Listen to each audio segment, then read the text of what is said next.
So I just want to show you something about this washing machine. It's an Ingus. It's a stackable. I put these little indicators just to teach everyone where to use the normal cycle and how to work it. It's not complicated, but you got to hit the power, then you got to select the mode, then you got to pick the water if you want it hot or cold, if you're deviating off the regular program, and then you got to hit this, I call it the play button, to make it start the cycle.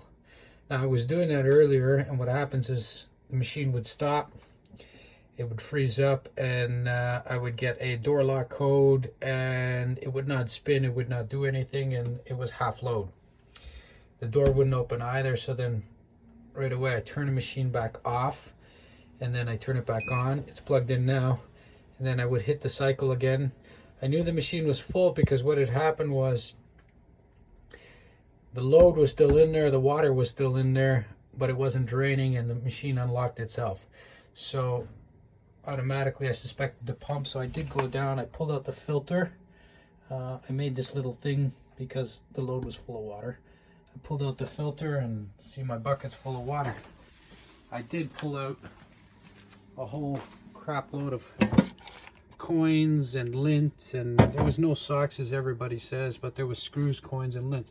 Now, the reason I'm doing this is to show you one more thing. Obviously got this in the kitchen sink here.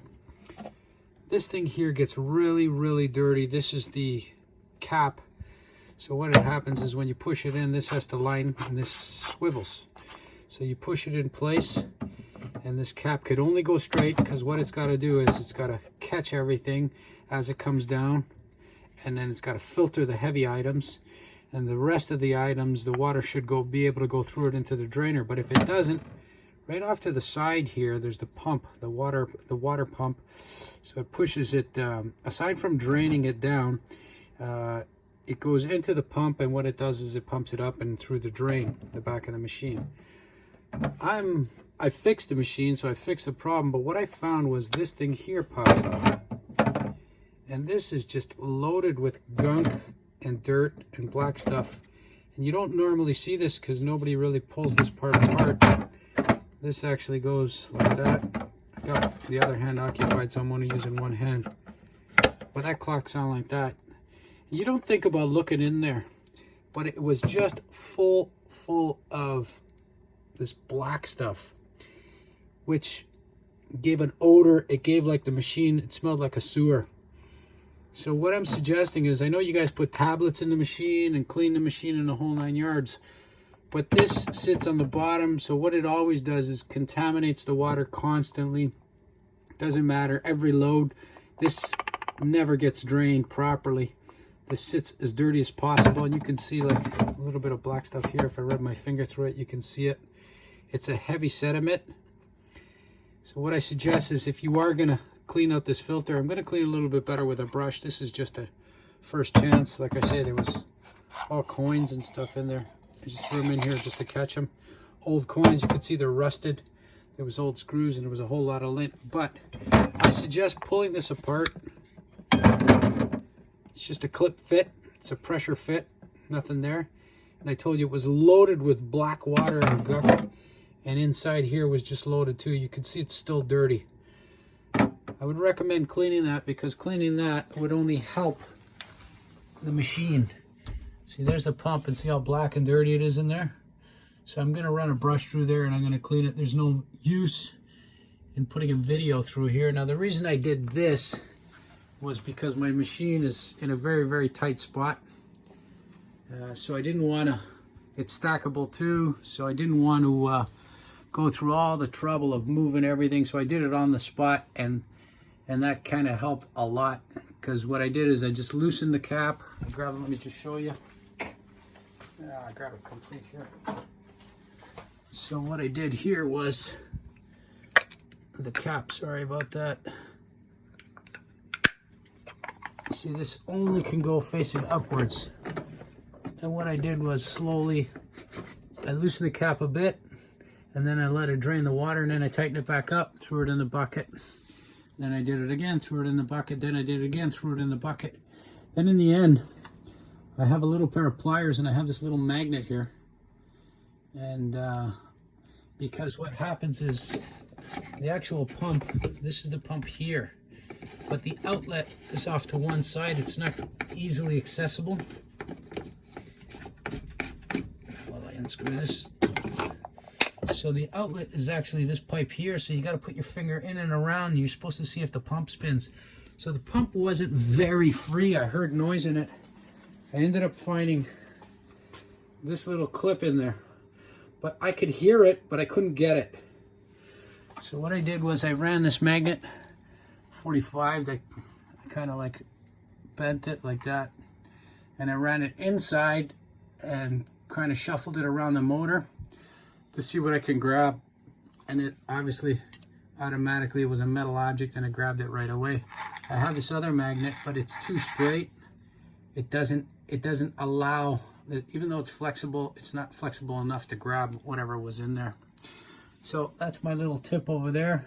This I made it out of a regular 4-liter oil container. I just cut it perfectly so it could catch the water. It wouldn't catch 4 liters obviously because I cut it halfway down. Catch 2.5 liters at a time. It was enough to fill up the bucket. I drained it about 4 or 5 times. Now what I actually did here was to guarantee it's clean. I came back up to the machine and I hit the power and I put it on rinse and spin with the cap out. Okay, I'm going to show you this, but I'll do it quickly. Let me see. I don't want to see, this is already full, so what I'm going to do is I'm going to drain this one here. I also have a laundry tub here, but I was just making life easier. So then what I did is I hit the start button. So now the load does start to turn. Before it wasn't doing that. It goes through its lock again, unlock. So what it does, that's the way the machine works. And now it's going to fill up again. So the reason I want that is to drain whatever little sediment, see it's coming out. I also stop it right away. I power it off because I don't want to fill up the bucket. I don't know. There's no way of controlling the flow. So I do that, and while I did that, I cleaned out a bit too with my finger at the time, and little pieces of everything was coming out because they were backed up in the tube. So that's my tip of the day. I hope it helps you.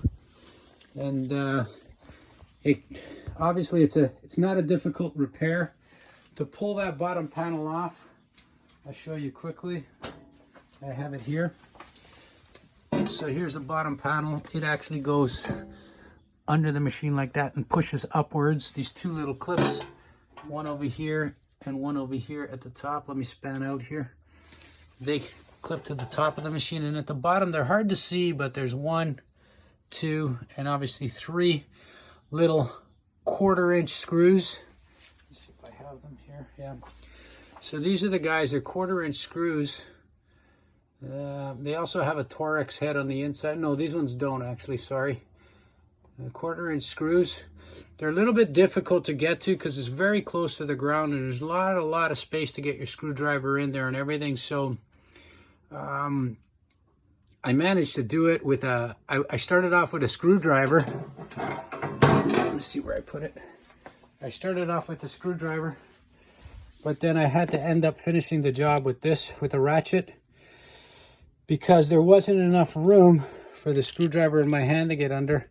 So I actually had to use the ratchet like that, so that the head of the ratchet could be could give a little bit more horizontal plane to the extension to get the screws out. And that's only because 1 screw was seized. I got 2 of them out with the screwdriver. The last one I couldn't get out, so I had to switch up. But anyways, 1/4-inch head on a 1/4-inch socket, and I got it out. That's it, guys. Once again, the machine is an Ingus. It's actually worked a long time, this machine, and it's continuing to work. I think the only thing I did to it was change a belt on it once, I believe, or that might have been the dryer. This one here, very little I've done to it, and it's worked forever, and it really does a lot of work. To me, it was a great machine. It does leak a little bit of water. I always have to keep a towel here. It's done that for years. I don't know. I didn't care to get into the water leak. I just put a towel down and catches a little bit of water every so often, and then I just wash the towel again. But other than that, that's the story I got for you guys. I hope it helps you.